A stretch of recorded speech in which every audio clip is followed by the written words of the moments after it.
What more can you say? Matthews and Marner, I know it's against Ottawa, and you do have to apply the asterisk a little bit, but they're dancing, man. Man, I laughed, actually, when he scored the first one yesterday. And my first thought was, again? Right. Like, it's like every game.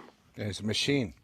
Man, so I'm not going to quickly turn this into McDavid and Matthews, but these two guys are, and Marner too, they're turning the league into like they're playing Bantam hockey. Like, they get 2 points a game. Matthews scores every game. Feels that way. I can't believe what we're watching from these guys. Like, the dominance, and yeah, it is Ottawa, and Ottawa looked terrible. Like, they had no fight. They couldn't get anywhere close to a save. Once Murray got in there, my goodness. But we talked about it earlier. Yeah. Oh my gosh, it was like that was something to watch. But it's just really amazing to watch. Like, that line, they look like they're having the most fun. Like, when they score again. Like, Matthews scores that goal, and the goal yesterday, and when Thornton had the screen, and he kind of, he does the thing where he doesn't really smile, but he scored. And then as soon as he sees Thornton, he breaks out into this like they're having so much fun. It's like it's really awesome to watch. It's fun to watch. It is. And you're right about how quickly he got on the board last night. I didn't have the game on yet. Like, I got upstairs, I had dinner, I got my kids. My dad sent me a text. He just said Matthews again. I'm like, you're kidding me. Like, the game, how far into the game are we? And this guy's already lighting the lamp. It's every single night. And when you're on the other side of that, and your team isn't very good, and you give up the early one, and you're trying to muster some internal fight, and you just don't have it. Like, what fight are you going to muster up? Like, that game was over, it felt like almost right away. And then, Stützle scores from I don't know where, and you're like, oh, maybe. And then that was a weird one. Oh, man. And then all of a sudden they just go down and score again. We better get another one. They're rolling along. Just think, one bad game and all the nervousness came out again. But this has been quite a while where they have played really good hockey, like good hockey, good enough hockey on most nights to beat just about anybody. Yeah, and the standings would indicate that, right? Like, they're 12. What did I just say? 12, 3 and 2, 13, 3 and 1, something like that. It's crazy. I mean, they're not. The two of the losses are against Ottawa. 13, 3 and 2. Sorry, yeah. Go ahead. So, again, not to continue to beat a dead horse there, but I think it is something that needs to be acknowledged at least. But what did you make? We talked about this with Bruce Boudreau, because we all noticed it. I'm sure you noticed it too. That it was about 7 or 8 minutes ago. The game's over, and Keefe decides to put Marner with Tavares to basically hook him up. And that, like, always brought this up a couple times. That's the kind of thing you might do. A guy playing his last game, a guy playing his first game, a guy going for a hat trick that would never possibly get it. $11 million John Tavares is getting propped up with 7 minutes to go against the worst team in the league. I think it was a smart play. But it was pretty loud. Like, it was pretty noticeable that that's exactly what was going on. Yeah, but it tells me and shows me is that it doesn't matter how much money you make.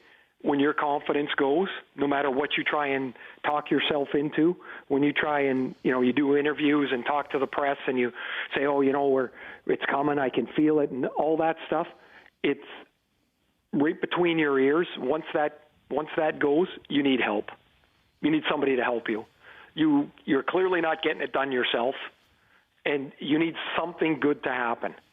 When I saw I had to leave, and so I see the final 7-3, and I just knew it. Like, when you just know something, not like you're a psychic or whatever, but I'm like, Tavares got the 7th goal, guaranteed. Yep.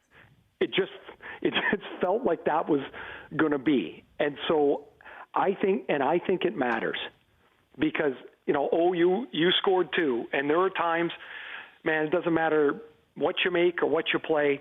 you think you're never, ever, ever going to score again. Well, it gets into ugly stages, Raymond. I mean, it goes from, okay, there's some chances there, not really any luck, and then really quality chances stoned by the goaltender. Then you almost get paralyzed where you're like, I can't even touch the puck right now. And then your legs start feeling heavy and you can't move and you're never in position to get the puck. And the whole thing, it really, really turns in, and it just turns into a gong show, and you're screwed. And I always found there was a process to get back out of it. You got to be the first to the rink. You got to get on the bike before everybody else. You got to shoot more pucks, and you got to do everything. Then you're going to go along, and then there's going to be a couple games where you have a bunch of chances and they don't go in, and then you find the next couple games you get one and you're back on track. But going through the process is a complete pain in the ass. A complete pain in the ass. Because the whole way through it, the one thing I remember always guys saying, "Oh, don't worry about it. The chances are coming." And I wanted to punch them all right in the nose. Yeah, who cares? Like, stop it. Nothing's coming. I can see it. Nothing's happening. And so you end up talking yourself right back into the hole that's deep enough that, and it's not like he could rely on his line mates. Right? Like, you're in this thing and you can dig yourself out of it. Sure, you need help, man. We know the game's the way it is. John's not the type of player that can take a puck and go 100 feet through the ice and dingle dangle all over the place and tuck one in. It's going to have to be a different type of play. And for all the defenders of Nylander, he hasn't played that great either. Well, you know what I noticed for Nylander last night was the breakaway he missed. He looked like he was shot out of a cannon. And I'm like, that looked good. That looked like a guy lighter. And that was I believe it was right after he had got knocked on his ass and scored. Like, all of a sudden things start to happen for you. Maybe this late goal will make him feel a little lighter. Maybe it'll let him play the game that he's supposed to play, not the game that I got to run around and get a hit and do this and just play your own game.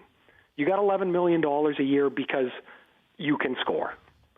But right now you're so far out of your own game, you don't even look like the same player. And I feel that with Nylander too at times. It's like he doesn't even look like the same guy. And then, boom, he's on the board, and then now all of a sudden he's skating again. Man, it's funny. I don't know why it always works that way, or it seems to work that way, but it sure does. Let me I got two things, but I just want to climb on this one, and I want the whole all of us to weigh in on what is William Nylander to you guys? Because I kind of sit back and I see the lovers and I see the haters of him, and they're somewhere in between. But what for what he's paid and what you believe, what is he? Like, is he a 60-point guy? Is he a 70-point guy? Is he a goal scorer? Is he a playmaker? Is he a power play specialist? Is he what do you see when William Nylander is at his best? And what would you like to see when he's even not scoring but more consistent of? Ray, go ahead. I think he's a 25-plus, 65-plus guy. That might not sound like a lot, but that's 65 plus is you're in the 70-point range. I see that for him all the time. When I watch him, I'm like, I think he should do that every year. Mm-hmm. I think he should score 25 goals falling out of bed. With his shot and his speed and his strength, I think it should be there. When he's not, when he's playing, I see somebody that when they carry the puck, there's intent. Like, he's confident, he's moving quickly, but he's got his head up and he's always making a play, whether it's with his legs or because he's a great passer too. When he doesn't have it, I want to see him skate a little more. I think when he loses his game, he stops skating and he watches. Mm-hmm. And you take away a big chunk of his toolbox, which is those $1 million legs, and he doesn't use them. That's what I see when he struggles. When he's playing, man, he covers the ice, and he covers it with the puck, and he makes people worried. He makes people back up. He opens up the ice for his teammates, and he can shoot the thing. And I find Ray, his best game, I think that number is a 3. It starts with a 3. I think it should be 30 goals in his sleep. And much like we talked about Auston Matthews in the past, and maybe this will come to Nylander, his B game is not very good, to say the least. His A+ is dynamite. It's a lethal shot. It's incredible skating. It's playmaking. It's a shot that's violent. Like, he rips it under the bar. A goaltender's like, oh my God, what the hell was that? And there's no chance. It's just the goaltender has no chance on it. But when it goes right to his B game, the B almost goes right to F, where it's like, man, it's just there's no fight in it. You gotta stay involved and work through things, as opposed to saying, well, not tonight, not really happening. So his A+ game is as good as anybody. It's Pasternak-like. It's all those guys that are dynamic, that score goals. But the difference is the fall off between the A game and the B game, and that is the major difference between him and a player like Pasternak. Yep, I can't disagree with any of that. I think what you just hit there was important, because you're not going to have your A game every night. You guys know that. What are you going to have, your A game like 30 games a year? You know, it's 82 games. I told you the Ronnie Francis breakdown. You're looking to have 65 A+ games, man, if you can. And that's stretching it. A lot. It is a lot, man. Then you have 10 stinkers, and then you have 5 where you don't even want to watch the tape and you throw it in the garbage. That's kind of the breakdown. But those 60 or 65, you got to be damn good. That's what you're paid to do.